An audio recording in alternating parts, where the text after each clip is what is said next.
Do you ever wonder what might lie out there deep in space? Do you want to believe we're not alone, that somewhere in the universe, intelligent life may actually exist? Our next guest says there is life out there. It does exist. Dr. Charles Hall says he spent 2 years working with extraterrestrial beings during his time with the American military.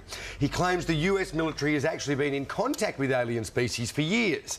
And Dr. Charles Hall is here to explain, along with his wife Marie, live from what Bugs Bunny used to call Albuquerque, New Mexico. Now, thank you both for your time. Terrific to have you with us.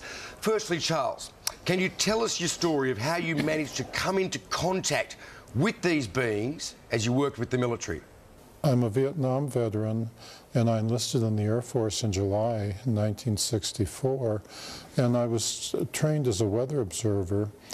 And I was sent to Nellis Air Force Base, Nevada, outside Las Vegas, Nevada.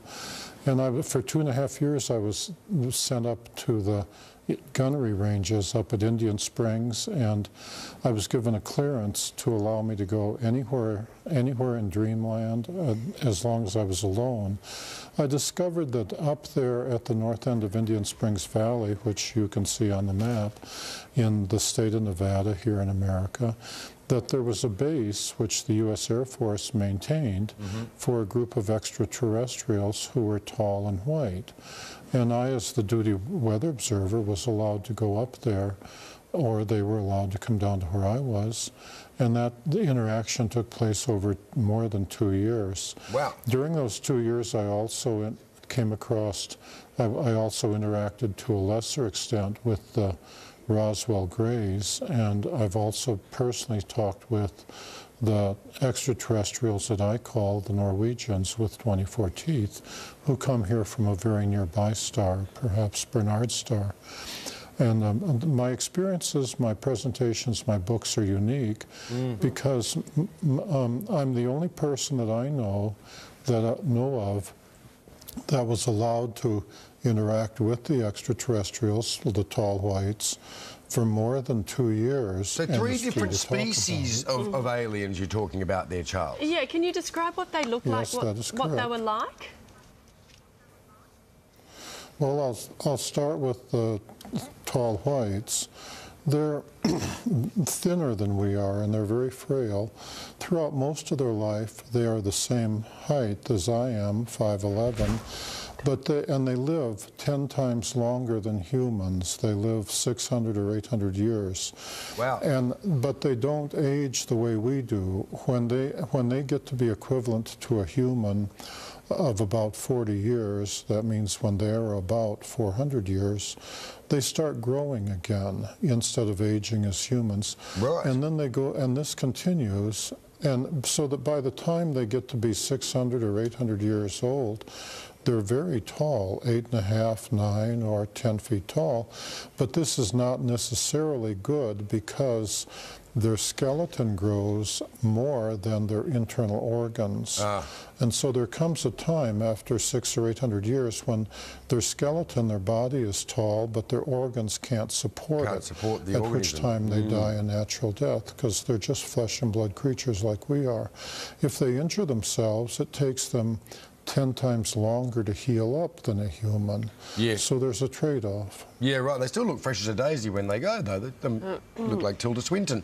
Hey, just quickly, you had them there. You were working with the aliens on any particular project, or was the military working with the aliens on a particular project? Was there, I don't know, technology sharing or, you know, botanical cross-fertilisation? The U.S. Air Force, and I'm speaking of the mid-1960s, was willing to give them anything they asked for. When I first met them, I was very afraid of them, and every human I met, when you come across them out in the desert, was naturally very afraid of them, and they were even more afraid of us. It's like running into a gorilla in the wild, where the gorilla is on his home ground. So they had to go through a process of becoming used to being around humans before they could take part in the technology transfer program. I, as the weather observer, was the test human. As an enlisted man, I was expendable, you know. Sure. I was the one they send out there and say, practice talking to Charlie. And Marie, let's bring you in. You've never seen these things for yourself. Are you a believer? Because probably a lot of people watching this morning are going to think, I don't believe him. It's ridiculous. How could it be possible? Well, Charles was very intelligent in that he waited until we'd been married a couple of months before he told me about the extraterrestrials coming into his barracks at night. And he said, well, what do you think? And I said, I really don't care. I have never given any thought as to whether they exist or not, and I really don't care. I've known Charles. We've been married over 43 years.